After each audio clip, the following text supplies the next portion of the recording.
Assalamualaikum warahmatullahi wabarakatuh. Halo pemirsa TVRI Sumatera Selatan, senang sekali rasanya saya Roza Kholila kembali menjumpai Anda dalam program Psikologi Populer. Dan kali ini tentunya kita sudah menghadirkan narasumber yang luar biasa ke TVRI Sumatera Selatan. Hari ini kita akan membahas sebuah tema yang sangat hari ini kita bersinggungan langsung seperti itu ya, yaitu pertolongan pertama psikologis atas kecemasan di tengah bencana alam. Seperti yang kita ketahui bahwasanya akhir-akhir ini kita mendapatkan kabar duka bahwasanya salah satu di daerah wilayah Indonesia yaitu Sumatera terkena bencana alam ya seperti itu. Namun di tengah situasi darurat tersebut seringkali perhatian kita terfokus pada pemulihan infrastruktur, keselamatan fisik seperti itu. Padahal ada salah satu aspek yang sangat penting yang sering kali terabaikan yaitu kesehatan psikologis para penyintas ataupun korbannya. Nah hari ini kita akan membahasnya lebih mendalam.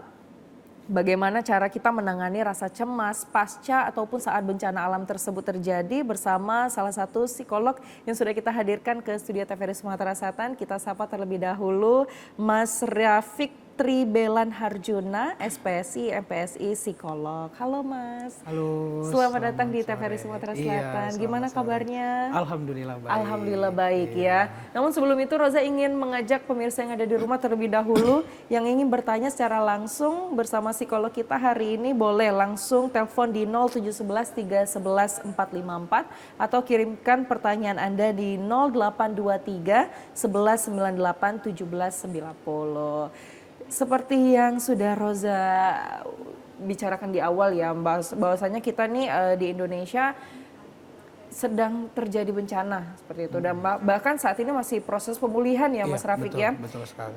Nah ini kita akan membahas secara psikolognya nih, yaitu rasa kecemasan. Namun sebelum itu Roza pengen tanya dulu nih Mas, sebenarnya kecemasan itu menurut kacamata di dunia psikologi itu gimana? Oke, baik. Terima kasih ya Mbak Roza. Pertanyaannya cukup luar biasa gitu ya. Jadi pertama-tama saya mau mengucapkan turut berduka juga ya ke saudara-saudara kita yang ada di Sumatera, khususnya di Aceh, Sumatera Utara, Sumatera Barat gitu ya. Yang kemarin di tanggal 27 November itu mengalami kejadian banjir ya, betul. Dan kebetulan waktu itu saya juga ada di Medan waktu itu tanggal 20. Artinya ini langsung terkena Iya, dampak langsung, ya Mas ya? Iya betul sekali, langsung terkena dampak banjir itu sendiri gitu kan. Kemudian juga saudara-saudara kita yang di Sumsel juga di Sumatera Selatan, di daerah Oku Timur yang juga banjir katanya sampai batas pinggang ya airnya ya. Terus juga yang beberapa hari ini juga itu di Jabodetabek, jadi keluarga saya juga ada yang di Bekasi itu juga terdampak bencana banjir ini gitu. Jadi semoga saudara-saudara yang terkena banjir ini itu diberikan kelancaran, terus diberikan hal-hal yang baik lah gitu ya. Semoga cepat pulih lah gitu ya. Semoga cepat pulih ya. Betul sekali. Oke. Nah kemudian kita bicara tentang kecemasan di kala bencana banjir ini gitu ya khususnya ya.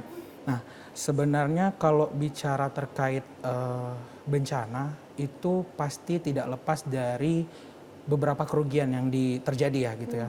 Yang pasti itu pertama adanya kerugian material gitu ya. Kerugian material itu seperti kehilangan rumah, bahkan semuanya ya. Iya, semuanya harta benda, bahkan anggota keluarga pun termasuk kerugian material juga sebenarnya gitu kan. Nah, kemudian ada kerugian fisik gitu. Kerugian fisik itu yang pasti adalah terjadinya luka-luka, yang namanya bencana pasti menyebabkan luka ya. Kadang pasca banjir pun juga ada penyakit-penyakit tertentu gitu yang terjadi pada mereka gitu kan. Karena kondisi air banjir yang kita tidak tahu kebersihannya gitu kan. Jadi biasanya pasca banjir itu banyak sekali orang-orang yang mengalami penyakit terkait bakteri ya biasanya gitu kan. Terus yang jarang sekali disadari yang seperti kata Mbak Roza tadi kan, kerugian secara psikologis gitu. Jadi memang kondisi bencana alam ini itu menyebabkan beberapa masalah psikologis kayak trauma juga gitu kan, trauma, ada kecemasan yang paling banyak sering terjadi gitu ya. Terus juga ada stres akut gitu. Oke. kecemasan itu sebenarnya kalau menurut Mas Rafiq sendiri di bidang ilmu psikologi ya, itu apakah memang wajar terjadi atau gimana? Iya, betul. Jadi muncul pertanyaan kan gitu. Sebenarnya wajar nggak sih orang ngalamin kecemasan di kala bencana gitu kan? Ya sebenarnya itu tadi, kecemasan itu kita bagi jadi dua kategori. Jadi ada kecemasan yang sifatnya itu adaptif sama ada yang nggak adaptif gitu ya. Oke. Yang adaptif itu adalah respon kaget gitu, respon kaget, respon takut yang terjadi memang yang tujuannya itu kita harus menyelamatkan diri. Oh gitu. Gitu, heeh. Ada yang responnya itu yang maladaptif. Maladaptif itu yang sampai mengganggu kesehariannya gitu. Bahkan yang harusnya mereka menyelamatkan diri mereka dan harus menyelamatkan orang lain, justru karena kecemasannya itu mereka tidak bisa menyelamatkan orang lain. Bahkan sampai nggak bisa nyelamatin diri sendiri gitu? Betul sekali. Oke. Gitu. Nah itu ciri-cirinya gimana tuh Mas Rafiq? Membedakan kecemasan yang adaptif dan tidak adaptif seperti itu? Nah, jadi untuk membedakannya itu tentu kita lihat dari gejala-gejalanya gitu ya. Yang pasti kalau untuk kecemasan yang adaptif itu memang berlangsungnya di saat kondisi itu gitu. Di saat kondisi bencana datang, disitulah rasa takut mereka muncul. Jelas gitu stimulusnya atau kejadiannya itu. Namun yang maladaptif itu adalah kejadiannya berlarut-larut, kecemasannya berlarut-larut gitu. Jadi saya kasih contoh misalkan teman saya itu yang di Medan ya waktu terdampak banjir, sebenarnya mereka itu awalnya nggak expect gitu ya, nggak mengira bahwa banjir yang terjadi itu bakal sebesar itu gitu kan. Ternyata pasca dari bencana gitu dia bisa merasakan kecemasan ketika mendengar suara hujan. Karena gitu penyebab ya? banjirnya Malah jadi trauma Mas jadi Rafiq? trauma gitu. Jadi nggak tenang dianya gitu kan. Karena memang sebelum terjadi banjir itu di Medan itu waktu itu kalau nggak salah 3 hari 3 malam itu hujan nggak berhenti gitu. Jadi pasca bencananya gitu kan, ketika dia mendengar hujan dia justru khawatir gitu. Bahkan sampai nge-WA-in teman, ini banjir lagi nggak ya atau gimana nggak ya gitu. Jadi kecemasannya muncul ya? Betul sekali. Bahkan munculnya pasca bencana? Betul, pasca bencana. Dan ini jarang sekali dilirik seperti itu ya? Karena biasanya para relawan dan lain sebagainya ini hanya melakukan pemulihan infrastruktur, makanan dan lain sebagainya, tapi ternyata kondisi psikologisnya juga terganggu seperti itu. Betul. Oke, baik. Artinya itu ada triggernya gitu ya. Betul. Tapi gimana nih kita membedakan, karena biasanya misalnya Rozan ya mau ujian itu biasanya ada cemas-cemasnya gitu ya. Nah ini gimana nih kita membedakan itu hanya kecemasan yang biasa seperti itu, tapi atau ini kecemasan yang muncul karena bencana atau hal lain yang lebih besar gitu. Nah, jadi yang paling apa ya, yang bisa menjadi pembedanya itu adalah biasanya kecemasan itu berlangsung selama 2 sampai 4 minggu. 2 sampai 4 minggu. Dan itu selalu keluhannya adalah perasaan takut, perasaan khawatir, jantung yang berdebar-debar, deg-degan, bisa sampai keringat yang berlebih gitu. Nah, itu yang termasuk dari gangguan kecemasan itu gitu. Oh gitu. Gangguan kecemasan yang disebutkan itu apakah sama nih dengan gangguan mental seperti itu? Iya, gangguan kecemasan itu juga gangguan mental. Oh, sudah termasuk gitu ya, Mas? Sudah termasuk gangguan mental gitu. Apakah ini berbahaya atau gimana nih, Mas? Oh, tentu sangat berbahaya karena banyak penelitian yang menjelaskan bahwa gangguan kecemasan ini juga mempengaruhi sistem imun. Oh gitu. Sistem imun gitu. Karena kan hormon kortisol ya, kalau stres kan. Sebenarnya kecemasan itu terkait stres juga sebenarnya gitu kan.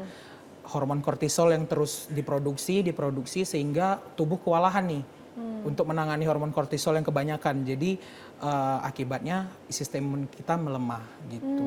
Jadi gampang sakit. Jadi gampang sakit karena cuma masalah kecemasan tadi. Betul sekali. Ini artinya nggak bisa kita anggap sepele, Mas ya. Iya, betul sekali. Apa bedanya nih? Karena biasanya juga orang ini bisa stres ini akhirnya bisa jadi depresi gitu ya. Ini apakah ada korelasi antara kecemasan dengan depresi atau bagaimana? Iya, untuk korelasinya itu tergantung ya, tiap individu ya berbeda-beda. Kadang memang kecemasan itu berkembangnya justru menjadi kecemasan yang sampai ke gangguan panik, yang sampai yang tidak bisa bergerak gitu kan, yang merasa seperti ingin mati rasanya gitu kan kalau cuman ada beberapa orang memang ke depresinya juga ada gitu. Ada. Memang tergantung dinamika setiap orang itu berbeda-beda gitu. Oke. Apakah dengan kita mengalami kecemasan tersebut ada indikasi juga kita bisa terkena depresi atau bagaimana? Ya, kalau untuk indikasinya ada. Biasanya ada. Tergantung tadi saya bilang kan tergantung sama tiap individu gitu kan. Kadang kalau dia udah ngerasa kecemasan yang berlebihan dan ngerasa sudah tidak ada harapan lagi, bisa jadi itu nanti jadi indikasi ke depresinya. Depresi. Iya, karena kan depresi ditandai dengan rasa yang putus asa gitu kan, perasaan yang Gelisah ya gitu. gelisah atau tidak bisa melakukan apa-apa. Tapi memang itu semuanya berbeda-beda setiap individu. Tapi memang kebanyakan kecemasan itu dia nanti berkembang ke gangguan kecemasan seutuhnya gitu, yang ke arah panik, ke arah kecemasan umum yang semuanya ditakuti gitu-gitu. Oke. Mas Rafiq, berarti artinya kecemasan ini berbeda dengan panik ya? Atau gimana? Jadi sebenarnya kecemasan itu panik disorder itu adalah bagian dari kecemasan. Bagian. Iya, jadi kecemasan itu induknya. Jadi di kecemasan itu ada panic disorder nanti gitu. Ada yang generalized anxiety atau kecemasan umum gitu kan. Ada yang kecemasan spesifik, ada yang fobia. Tapi intinya adalah dari beberapa gangguan ini itu yang di bawah kecemasan itu punya karakter yang sama. Gitu. Gitu. Yaitu tadi ditandai dengan kondisi fisik tadi kan, seperti jantung berdebar, tidak tenang gitu. Jangka panjangnya nih Mas Rafiq, kalau misalkan kecemasan ini kita tidak tanggulangi, apa nih yang bisa terjadi di individu tersebut? Itu yang pasti psikososialnya terganggu ya. Pekerjaannya yang pasti jadi terganggu, hubungan dia dengan orang lain terganggu, kemudian juga di sisi fisiknya dia bakal sistem kekebalan tubuhnya menurun. Iya. Terus juga ya sih lebih banyak ke psikososialnya yang akan terganggu gitu dampaknya. Gitu ya. Oke. Artinya kalau misalkan sudah terkena tersebut, jadi kita keluar rumah juga kayaknya agak terganggu gitu ya. Iya, betul. Kecemasan ini dia biasanya muncul nih karena triggernya ada, atau kalau nggak ada trigger pun kecemasan bisa muncul? Nah, kecemasan itu sebenarnya juga muncul karena pengalaman traumatis sebenarnya. Oh, trauma juga ini ya. Dan triggernya itu sebenarnya ada, biasanya nggak jelas juga sebenarnya. Misal gitu. kita contohin ya. Jadi ada yang namanya kan kecemasan itu perasaan takut ya, perasaan takut yang berlebihan. Nah, kalau takut atau kecemasan yang normal, itu triggernya ada, jelas. Misalkan di depan kita ini ada harimau. Kira-kira respon kita gimana itu? Takut. Takut, pasti lari ya kan. Nah, itu kan sebenarnya respon cemas juga sebenarnya kan. Oh gitu. Tapi ada juga yang itu tadi, yang gangguan kecemasan. Misal kita duduk nih lesehan misalnya kan, di karpet. Karpetnya itu ada motif seperti kulit harimau misalnya. Gitu. Kan sebenarnya itu asosiasi orang tersebut kan yang mengasosiasikan bahwa oh, karpet itu seperti harimau nih gitu, dan muncullah rasa takut itu, padahal itu bukan harimau yang sebenarnya gitu. Oh gitu. Itu bisa juga nih salah satunya gara-gara trauma tadi ya. Iya, karena trauma tadi. Oke, baik Mas Rafiq, ini seru sekali nih pembahasan kita, namun kita harus jeda terlebih dahulu. Untuk itu pemirsa yang ada di rumah, kami akan kembali dalam Psikologi Populer, tetaplah bersama kami.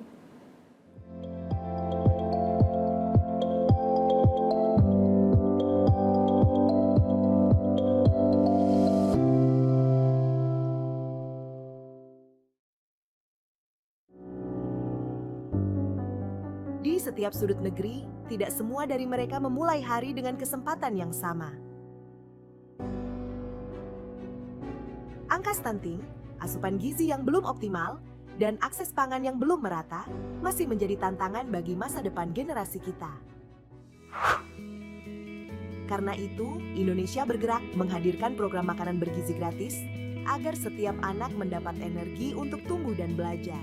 Dari proses penyiapan hingga tiba di ruang-ruang kelas, anak-anak Indonesia menerima asupan yang layak dan bergizi.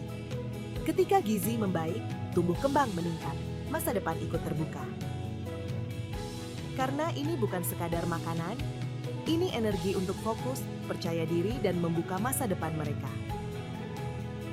Bersama, kita membangun generasi sehat, generasi kuat, generasi yang siap melangkah menuju masa depan Indonesia.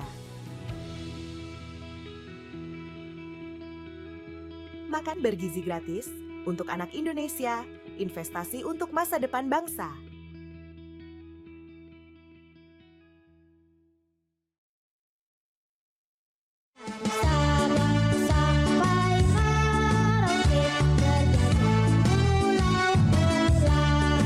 Kenalan Karos, Kayos pengen kita kenalan semua nih hari Sebelah ini. kanan saja itulah Indonesia. Berkibarlah bendera negeriku, berkibarlah engkau di dadaku. Gaizan sendiri sudah hafal berapa juz sih? Boleh dikasih tahu nih sama teman-teman lainnya? 2 jus. 2 juz, Masya Allah. Sekarang Kayos rasa ini sudah selesai dan di sini masih tersisa 1. Jadi Iya. kalau anak-anak ikut lomba mewarnain, pastikan semuanya full diwarnain ya. Melaraskan keanggunan daku ini. Rumah kita punya atap. Biar hujan gak masuk. Kata ibu, bumi juga punya atap. Hutan yang berfungsi nahan air. Dan nyimpen pelan-pelan. Kalau atapnya rusak, Bocor lagi. Pak, Papa atap teras bocor nih.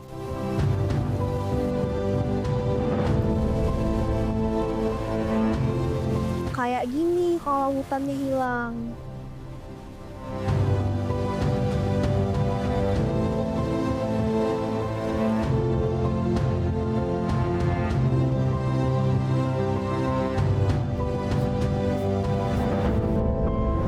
Tapi kita bisa benerin atap bumi kok.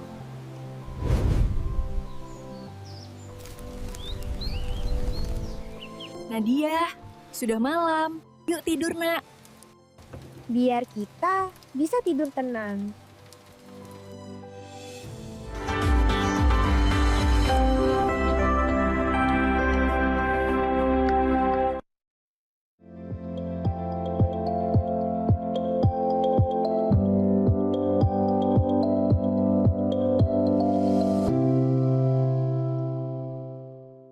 Ya, terima kasih pemirsa, Anda masih bersama kami dalam Psikologi Populer dan tentunya masih bersama narasumber luar biasa kita, Mas Rafiq ya.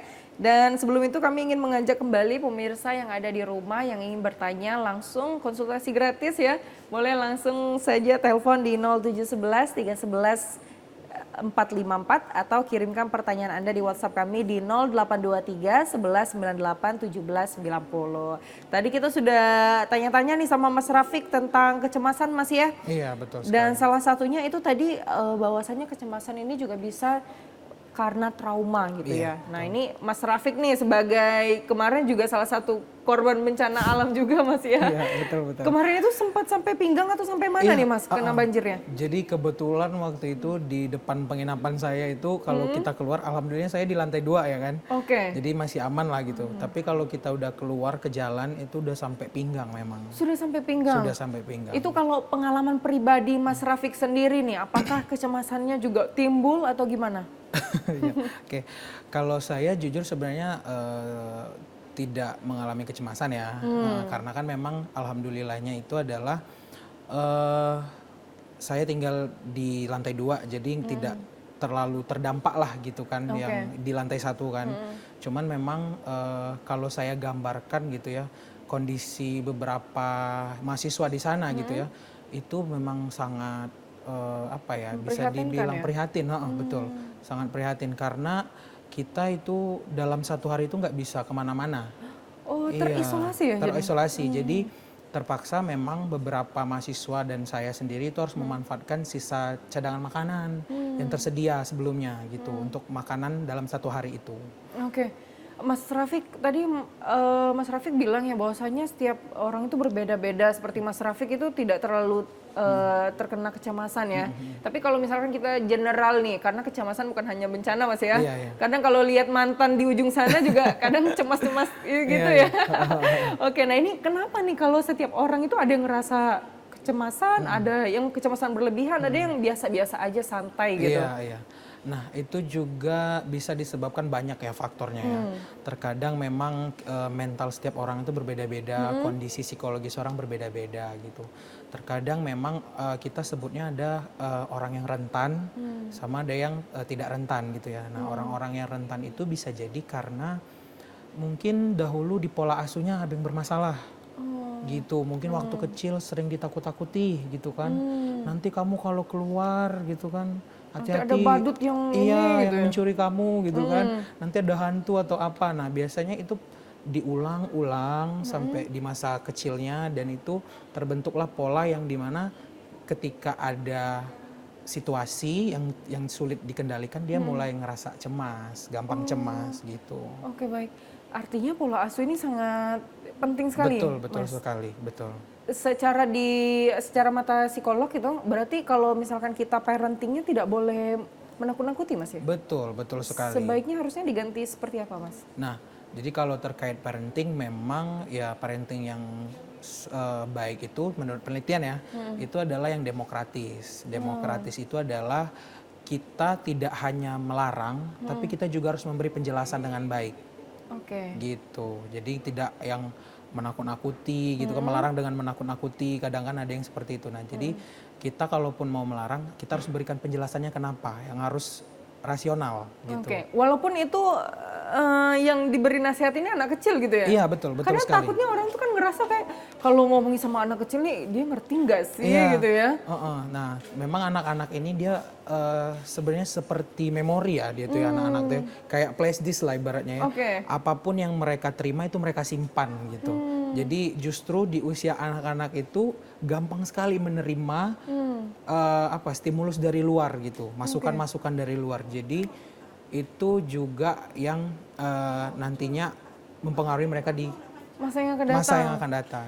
Oke, baik. Berarti setiap individu yang sekarang ini ya, yang cemasnya ada yang berlebihan, ada yang santuy aja. Iya. Itu berarti karena ada pola asuh dari Iya, orang tuanya juga Mas ya? pola asuh, kemudian pola asuh, kemudian ada juga faktor tentang penyakit fisik juga. Penyakit fisik? Iya, dari kecil misalnya kan. Oke.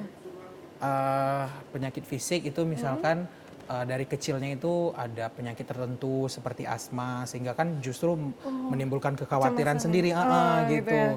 Karena saya juga pernah sempat menangani masalah kecemasan, dan memang ada hubungannya dengan asma yang dia derita dari bayi gitu. Oh gitu. Iya sih, benar juga ya kalau kita pikirkan ya Mas ya. Kalau sering terkena asma tuh takut kambuh gitu ya. Betul. Itu Oke, juga bisa jadi faktor yang mendukung orang mengalami kecemasan. Jadi sebenarnya banyak sih faktornya gitu. Andai kata lah kalau misalkan individu ini sudah terkena kecemasan Mas ya. Ada orang yang cemas itu ketika ke-trigger dia lari gitu ya, menghindari apa yang Ya, membuat dia betul. ini. Ada juga dia malah mengurung diri, ketakutan. Itu gimana Mas? Nah, jadi sebenarnya langkah yang paling tepat ya untuk menangani kecemasan itu adalah banyak penelitian yang bilang itu melakukan relaksasi. Oh, oke. Relaksasi. Nah, sebenarnya banyak ya teknik-tekniknya di psikologi itu ya. Ya kalau mau tahu ya silakan Silakan langsung datang saja ya. langsung hubungi psikolog gitu ya. Oke. Tapi secara garis besar memang teknik relaksasi itu juga bisa langkah awal nih untuk menangani kecemasan untuk diri kita sendiri gitu ya. Jadi relaksasi seperti deep breathing, mengambil nafas dalam. Gitu ya. Inhale, exhale. Ada juga teknik 478 kalau pernah dengar. Seperti apa itu Mas? Jadi 478 itu dulu digunakan pada saat Perang Dunia Kedua ya. Oke. Kan orang-orang yang terlibat Perang Dunia Kedua itu kan dulu sering melihat kejadian-kejadian traumatik, Iya. membunuh, dibunuh gitu kan. Nah, jadi 478 ini ternyata terbukti efektif membuat para tentara itu sedikit tenang. Gitu. Jadi 478 itu adalah 4 detik menarik nafas, 7 detik nahan nafas, 8 membuang secara perlahan. Oh gitu. Jangan 7 menit menahan napas ya. Salah itu ya. Iya, betul. Oke, baik, teknik 478. 478. Oke, baik. Apakah ini hanya bisa digunakan saat cemas saja atau gimana nih? Ya, tidak hanya cemas, untuk gangguan tidur juga bisa. Oh, oke. Ada terbukti juga itu penelitiannya untuk gangguan tidur yang insomnia, kemudian juga yang mengalami stres akut juga bisa menggunakan relaksasi. Ini mumpung kita lagi bahas tentang gangguan tidur ya Mas ya. Ini biasanya gangguan tidur ini sering sekali nih dialami oleh remaja, mahasiswa, mungkin ya teman-teman Mas Rafiq juga waktu di Medan ya. Atau mungkin gara-gara bencana juga ada Iya, ketakutan betul. jadi gangguan tidur ya. Nah ini kenapa nih orang bisa terkena gangguan tidur? Awal mulanya kenapa nih? Oke, nah gangguan tidur itu sebenarnya juga banyak faktornya juga gitu ya. Ada faktor memang dari pola asuh juga, misalkan memang pengalaman traumatis dari orang tua, itu juga bisa mengakibatkan Gangguan tidur? gangguan tidur. Jadi mereka nggak tenang, misalkan tiap malam dia harus dijewer orang tuanya gitu kan, atau dimarahi orang tuanya gitu, sehingga pola ini selalu terbentuk, Oke. terlatih gitu loh polanya kan. Jadi sehingga walaupun nggak ada orang tuanya, ketika di dewasa dia ngerasa tiap malam itu dia harus dipukuli orang tuanya misalnya gitu. Oh, baik. Itu salah satunya ya, pola asuh juga. Terus ada juga terkait kecemasan gitu ya, kecemasan. Kemudian ada juga peristiwa traumatik tadi ya. Terus memang ada juga kondisi fisik tertentu, misalkan kekurangan serotonin di dalam tubuh gitu-gitu yang ranahnya itu ke kedokteran biasanya. ya? Iya gitu. Dan juga regulasi stres yang kurang. Jadi misalkan kayak mahasiswa kan sering ya ngalamin kesulitan tidur ya. Beban gitu ya. Beban gitu ya. Nah jadi regulasi stres juga kalau misalkan kurang juga bisa menyebabkan gangguan tidur itu. Oke. Nah, untuk mengobati gangguan tidur itu gimana Mas? Apakah kita harus mengobati faktor penyebab di luarnya atau dari diri kita sendiri? Nah biasanya kalau untuk gangguan tidur ya, terkhususnya insomnia yang sudah mendapat diagnosa, itu biasanya kita menanganinya dengan farmakologi dulu. Oh, Jadi ke obat-obatan Obat-obatan. kedokteran dulu, gitu. Karena kan kita harus memperbaiki jam tidurnya dulu nih, gitu kan. Biasanya kalau udah berat itu ya harus farmakologi, terapi obat. Setelah itu kalau misalkan sudah mulai sedikit membaik, baru kita selesaikan nih masalah psikologisnya. Oke. Ke psikolog gitu, nanti bisa diajak ngobrol, diadakan konseling gitu kan, terus juga bisa dilatih regulasi stresnya gitu, dan relaksasi juga harus ada biasanya, itu wajib. Wajib ya. Biasanya gangguan-gangguan kecemasan yang yang mengaktifkan saraf-saraf itu harus ada tuh terapi relaksasinya. Kalau kita ingin relaksasi sendiri di rumah bisa nggak? Bisa. Itu tadi seperti relaksasi pernafasan gitu kan. Terus ada juga nama tekniknya imagery, positive imagery. Gimana tuh Mas? Positive imagery itu adalah kita harus sediakan ruangan yang tenang gitu ya. Ruangan yang tenang, terus kita duduk dengan nyaman, terus kita bayangkan kita berada di tempat yang kita sukai gitu. Nah, terus kita bayangkan, nah itu harus diaktifkan nih kelima indera kita. Maksudnya adalah misalkan kita berada di taman yang kita senangin, terus kita mencium aroma bunga gitu-gitu. Gitu. Terus kita merasa, kita bayangkan kita menyentuh bunga itu gitu. Jadi harus ada 5 panca indera di dalam positive imagery itu. Gitu. Harus benar-benar dibayangkan Iya, dan itu harus benar-benar fokus ya sepertinya. Iya, harus Oke, fokus baik. gitu. Aduh, ini keren sekali nih dan pembahasannya masih banyak yang pengen Roza tanya nih Iya, ya. iya. Dan mungkin ini juga ada pertanyaan yang sudah masuk nih dan kita akan menjawab setelah jeda berikut ya Mas Rafiq ya. Untuk itu pemirsa, kami akan menjawab pertanyaan Anda yang sudah masuk ke WA kami. Untuk itu tetaplah bersama kami akan kembali dalam Psikologi Populer.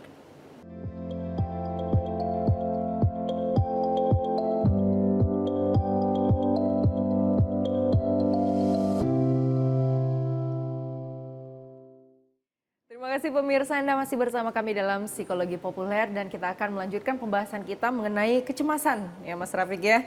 Namun sebelum itu kami ingin mengajak kembali pemirsa yang ada di rumah, silakan telepon kami di 0711 311 454 atau kirimkan pertanyaan Anda di WhatsApp kami di 0823 1198 1790. Ini sudah ada pertanyaan yang masuk nih Mas Rafiq ya. Kita coba baca satu persatu. Dari Sila, halo Kak mau bertanya. Oh dari Sisil. dari Tujuh Ulu ya. Apakah dalam bencana yang sudah terjadi ini ada pendampingan psikolog untuk memulihkan mental anak-anak dari korban bencana tersebut? Oke. Silakan. Oke. Jadi biasanya ya ketika bencana, pasca bencana itu biasanya psikolog akan turun gitu ya. Psikolog, para relawan dan sebagainya itu untuk menangani masalah psikologis tentu ada gitu. Nah, kalau di psikologi sendiri itu kita ada yang namanya PFH, Psychological First Aid atau pertolongan pertama dalam psikologis gitu. Itu sama kayak di kesehatan itu ada P3K gitu kan, iya. pertolongan pertama dalam kecelakaan gitu kan, dimana persiapannya ya ada antiseptik gitu kan, ada kain kasa atau plaster dan segala macam. Nah di psikologi itu juga ada gitu, namanya itu PFH, itu tadi Psychological First Aid. Nah Psychological First Aid ini itu adalah langkah yang bisa dilakukan oleh siapapun untuk menangani masalah psikologis karena sifatnya itu tidak terlalu sulit gitu terapinya gitu. Sebenarnya bukan ya terapi ya, bisa dibilang terapi atau intervensi lah gitu, intervensi dibilang. Nah, jadi PFA ini itu ada 3 teknik gitu dan biasanya dilakukan oleh para relawan. Oh gitu. Psikolog itu yang memberikan bimbingannya. Oh baik. Jadi untuk perpanjangan tangan ya? Iya gitu. Jadi untuk memberikan PFA itu harus dibimbing dulu sama psikolognya, harus di briefing dulu lah ibaratnya gitu kan. Nah jadi itu ada 3 teknik. Yang pertama itu adalah look. Jadi ada look, listen, dan link, 3L gitu.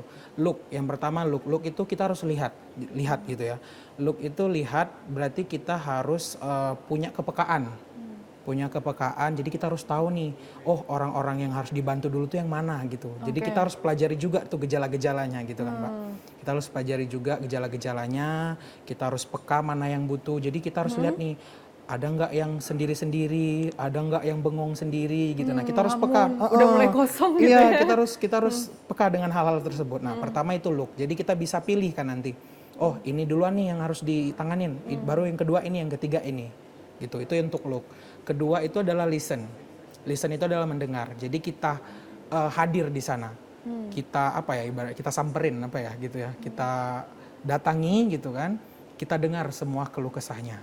Gitu. Dan mendengar ini tidak hanya sembarang mendengar. Kita memang mendengar apa yang menjadi kesusahan hatinya gitu. Tanpa ada kita menghakimi gitu. Oh, karena kamu ini kali kurang sholat kali atau kurang enggak gitu. Jadi kita memang benar-benar mendengar.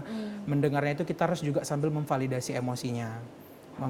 Memvalidasi emosi itu adalah misalkan ketika dia sudah bercerita gitu kan, aku ngerasa kayak nggak ada harapan gitu kan, aku ngerasa kayak setelah bencana ini aku nggak tahu mau ngapain. Nah berarti kita akan menyimpulkan nih, oh ternyata yang kamu rasakan adalah keputusasaan. Nah ketika kita bisa menyimpulkan apa ceritanya, dia akan ngerasa, ih kamu bener, itu yang aku rasakan gitu. Oke, dia ngerasa nggak sendirian ya, ada orang yang mengerti dia seperti itu. Oh ternyata dia paham gitu. Itu yang manfaat dari validasi emosi tadi. Itu untuk listen. Terus yang terakhir adalah link. Link itu adalah kita menghubungkan. Nah misalkan setelah kita mendengar gitu kan keluhan dia gitu kan, kesulitan dia, kita harus tahu nih apa yang menjadi kebutuhan utama dia sebenarnya. Misalkan kayak orang-orang yang mengalami kecemasan atau depresi ya di bencana misalnya. Iya aku ngerasa aku butuh temen gitu.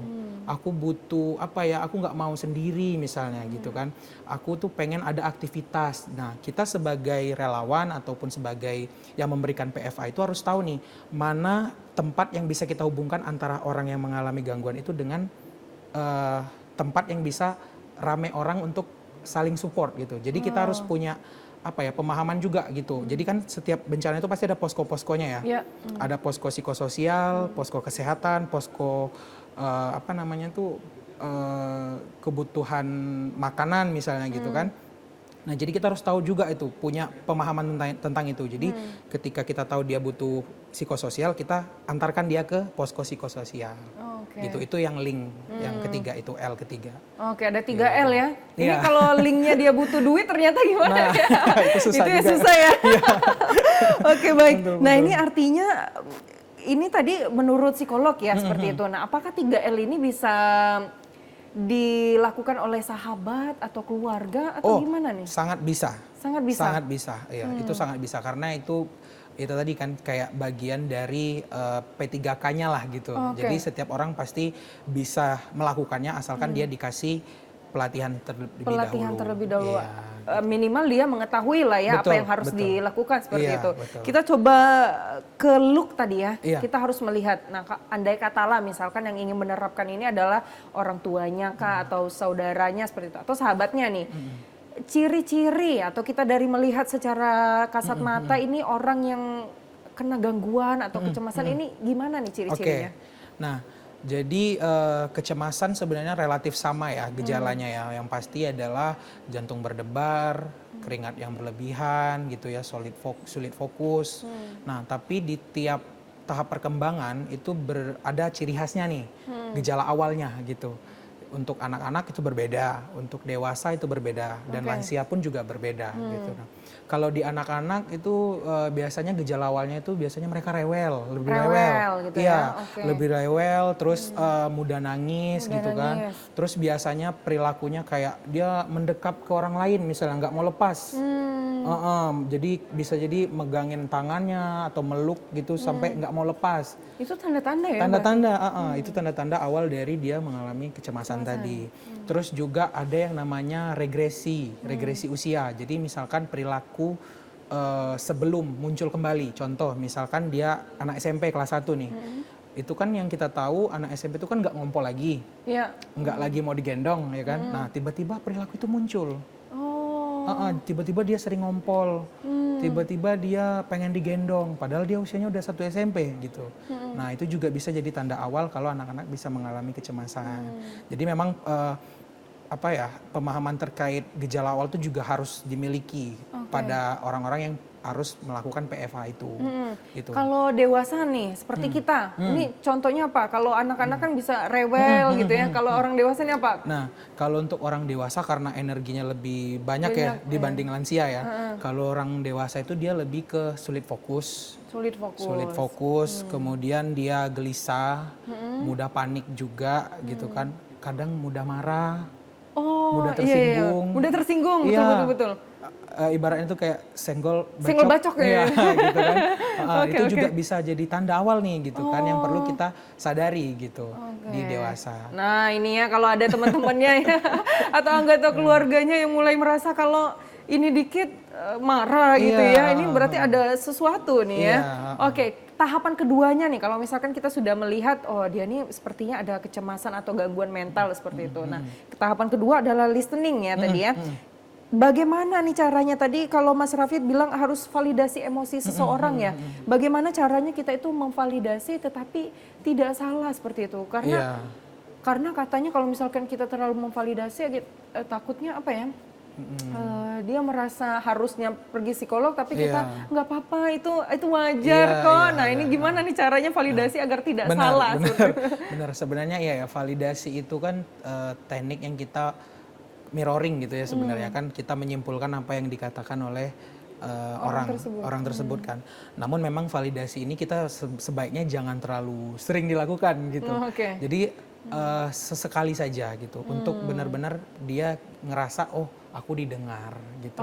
Tapi intinya adalah kita tuh memang harus mendengar, cukup mendengar saja tanpa ada memberikan saran. Kadang orang-orang bermasalah itu sebenarnya dia hanya ingin didengar sebenarnya ceritanya gitu kan karena dia capek memendam sendiri. Jadi karena memang itu ya yang saya soroti kalau di ilmu neuroscience gitu ya, otak kita itu yang bagian depan itu kan yang lobus frontal ya namanya. Itu kan tempat kita berpikir secara rasional, tempat kita memutuskan keputusan gitu kan. Itu bisa terhalau nih, bisa kacau karena ada amigdala. Amigdala itu bagian dari otak depan yang fokusnya ke memori dan emosi. Nah, kalau itu aktif, kayak misalkan emosi muncul gitu kan, terus berlarut-larut, amigdalanya aktif gitu. Nah, cara bukan mau menonaktifkan ya, kayak mengurangi keaktifan amigdala itu seperti apa? Itu tadi bercerita, didengar. Nah, ketika amigdalanya itu mulai meredam, disitulah orang mulai bisa berpikir secara rasional. Gitu. Ih bener banget loh Mas Raffi. Kadang kalau bebannya berat banget gitu ya, Iya, tapi iya. ketika sudah diceritakan rasanya seperti setengah bebannya sudah Betul. selesai. Selesai. Atau kadang misalkan kalau sudah bercerita itu solusinya tahu sendiri gitu Iya ya. gitu, benar. Oke, Benar, baik benar. gitu ya. Nah ini kalau misalkan kita sudah mendengarkan nih apa menjadi keluhan dari sahabat kita atau adik kita seperti itu. Kapan kita harus menyarankan dia untuk pergi meminta bantuan? Kondisi yang seperti apa nih yang Oke. harus kita sarankan? Ya, yang pasti adalah untuk kecemasan sendiri ya misalnya kan di bencana itu kalau misalkan kita sudah mendengarkan misalnya, terus ternyata kecemasan itu tidak hilang selama 2 minggu. Oh gitu. Itu harus kita bisa link atau kita hubungkan mereka ke profesional gitu, seperti psikolog atau psikiater. Karena kalau sudah mengganggu aktivitas sehari-hari biasanya itu membutuhkan terapi farmakologi, obat-obatan terlebih dahulu gitu. Oke, baik. Ini relate nih sama pertanyaan selanjutnya dari Bu Endang ya, dari Palembang ingin tanya nih kalau misalkan pengen konsultasi psikologi, kemana nih Mas Rafiq ini ya? Banyak ditanyain oleh pemirsa di rumah. Iya, kalau untuk konsultasi psikologi sendiri sebenarnya banyak ya, ada di rumah sakit, di biro psikologi, di klinik. Namun kalau saya sendiri itu berprakteknya saya online juga ada di, boleh sebutin websitenya kali ya? Boleh, boleh. Iya, di solusi.com, solusi U-nya 2. Solusi.com itu saya bisa di searching, nanti ada nama saya Rafiq Belan MPC Psikolog.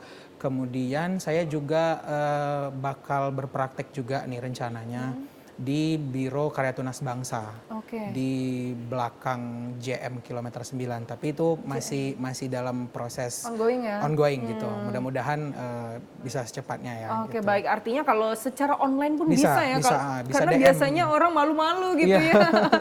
Oke, baik. Artinya tidak ada kata terlambat ya, Betul. tidak ada kata yang menghalangi bahwasanya kalau misalkan memang takut untuk ke rumah sakit, bisa melalui online ya tadi Mas Benar, Rafiq benar ya? sekali. Ya. Kalau nggak berani kan misalnya kan ke rumah sakit Betul. misalnya, atau ke RSJ kan banyak yang takut tuh Iya, sebenarnya kan. benar. Padahal sebenarnya RSJ itu kan nggak melulu Nggak harus gangguan orang- jiwa gitu. Oke, baik. Mas Rafiq, kita harus jeda terlebih dahulu. Untuk itu pemirsa, kami akan kembali dalam Psikologi Populer. Tetaplah bersama kami.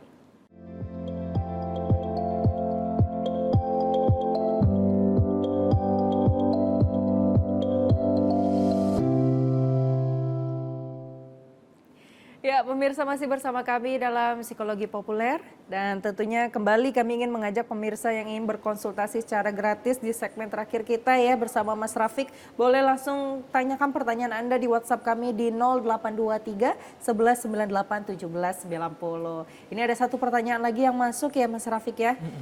Tadi kita membahas mengenai kecemasan seperti itu, apalagi terhadap salah satunya bencana ya.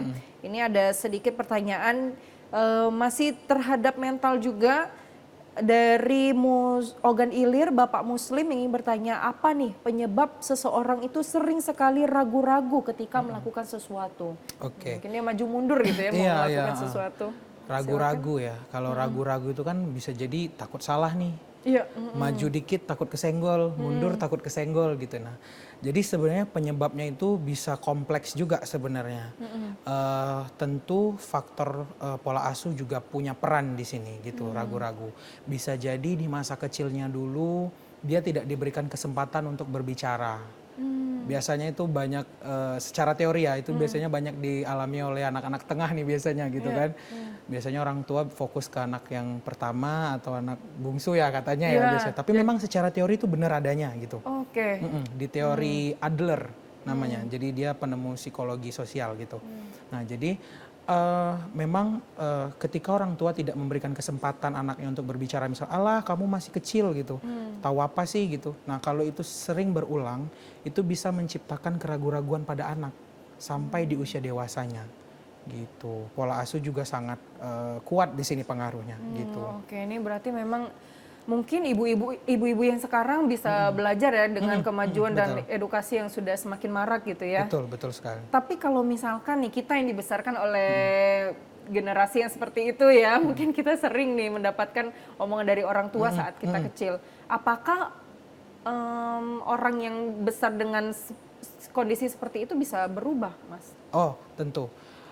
Jadi manusia itu dinamis ya sebenarnya. Manusia itu bisa berubah gitu. Karena manusia itu juga bisa memilih cara hidupnya. Dia mau berubah atau tetap dengan hal tersebut gitu. Nah, jadi itu tadi dia bisa berubah. Biasanya juga ada faktor sosial di situ, faktor dukungan sosial.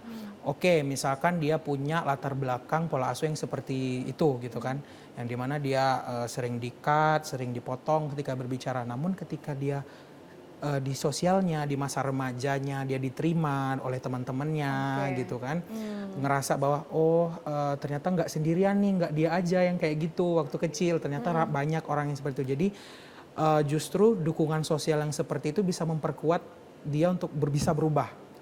Gitu. Masih ada kesempatan artinya Masih yang ada gitu. bisa berubah. Betul. Kalau misalkan nih kondisi keluarganya seperti itu, lingkungan sahabatnya juga seperti itu, apakah bisa orang-orang seperti ini datang ke psikolog nih untuk berubah?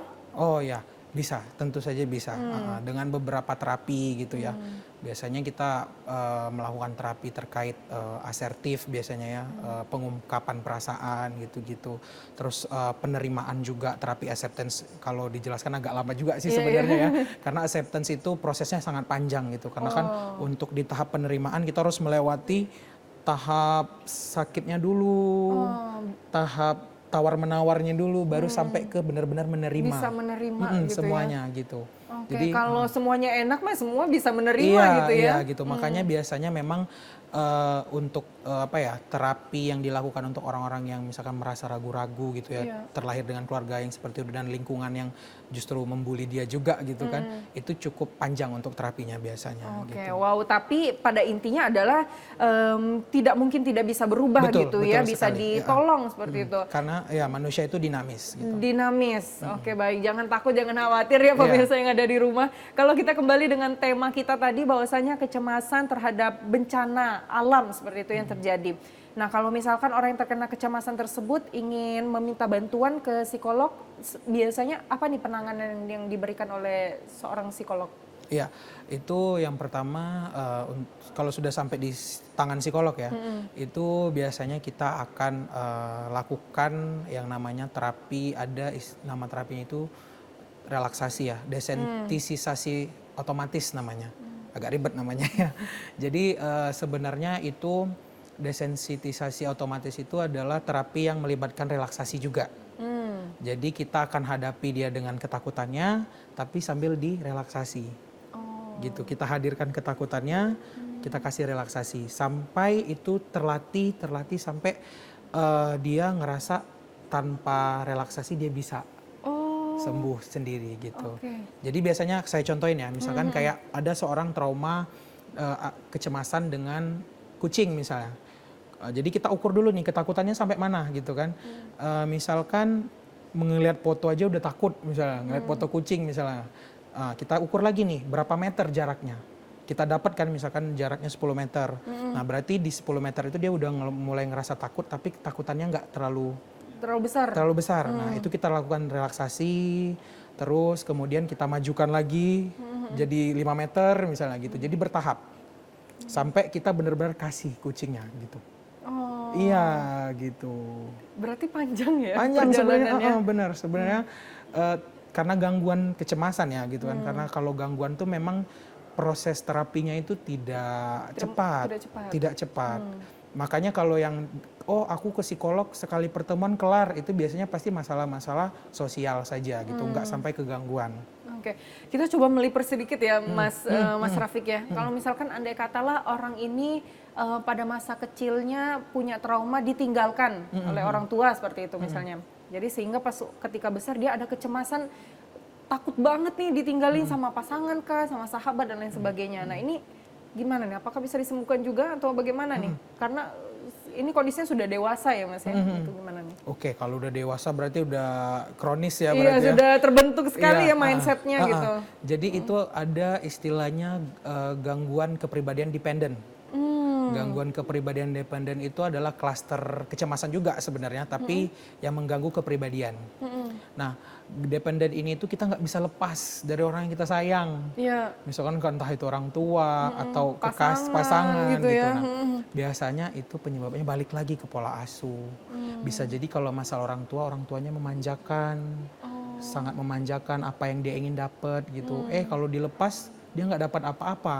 Oke. Gitu kan, dia nggak dapat apa-apa sehingga wah siapa nih yang bisa ku andelin nih gitu. Nah disitulah muncul ketakutan, muncul kecemasan kalau nggak bisa lepas dari orang tua gitu. Nah tentu itu bisa kita rubah, tapi memang itu tadi ya kalau udah Butuh waktu ya. iya sampai ke gangguan kita harus bisa sampai ke tahap, biasanya kalau untuk gangguan seperti itu biasanya ke acceptance, terapi penerimaan, terus ada terapi rekonstruksi kepribadian juga, dan itu sangat membutuhkan waktu. Membutuhkan waktu ya. Iya, Tapi gitu. lagi-lagi seperti yang kata Mas Rafiq ya, tidak ada yang tidak mungkin untuk Iya, diobati ya. betul sekali. Oke, baik. Ini kita balik lagi ke tema ya, Mas Rafiq ya. Bagaimana nih kalau misalkan sudah terjadi kecemasan karena bencana tadi seperti itu, bagaimana caranya kita untuk membuat korban tersebut kembali aman, merasa aman gitu? Oke, yang pertama itu tadi kita bisa melakukan PFA ya, pertolongan pertama. Jadi kita harus melibatkan para relawan, dan juga kita sebenarnya bisa melibatkan korbannya juga sebenarnya. Korban yang kemungkinan memiliki kondisi fisik dan mental yang masih sehat gitu. Karena kan memang ada yang rentan, tadi yang saya bilang, ada yang nggak rentan gitu kan. Jadi kita manfaatin nih orang-orang yang di komunitas itu, bencana itu, yang punya kondisi yang tidak rentan untuk juga membantu gitu, memberikan PFA. Dan juga itu tadi juga kita lakukan psikolog juga harus turun memberikan pelatihan-pelatihan seperti relaksasi gitu-gitu kan, dan untuk menangani kecemasan, terapi-terapi yang menangani kecemasan gitu. Oke, baik. Itu ya kalau terjadi di bencana memang seharusnya memang untuk pemulihan psikologisnya harus ini juga diprioritaskan Mas Iya, ya. betul Dan sekali. tentu ini juga bisa dibantu oleh para relawan seperti Betul. kata Mas Rafiq tadi ya, perpanjangan tangan, dan juga atau mungkin sahabat ataupun orang tua juga Betul. bisa untuk melakukan penanganan tersebut Betul, tadi ya, pertolongan penanganan pertama. pertama ya Iya, secara iya. psikologis. Betul. Oke, baik, terima kasih banyak loh Mas Iya, Rafiq. terima Hari ini kasih. bukan hanya mengenai bencana saja, tetapi memang emosional, mental yang ada di keseharian juga Iya, betul. dibahas nih hari ini. Terima kasih banyak loh Iya, sudah main ke terima TVRI kasih, ya. iya. Oke, baik, dan pemirsa yang ada di rumah, terima kasih banyak sudah menyaksikan Psikologi Populer. Saya Reza Holila pamit undur diri. Terima kasih atas kebersamaan Anda. Sampai jumpa kembali.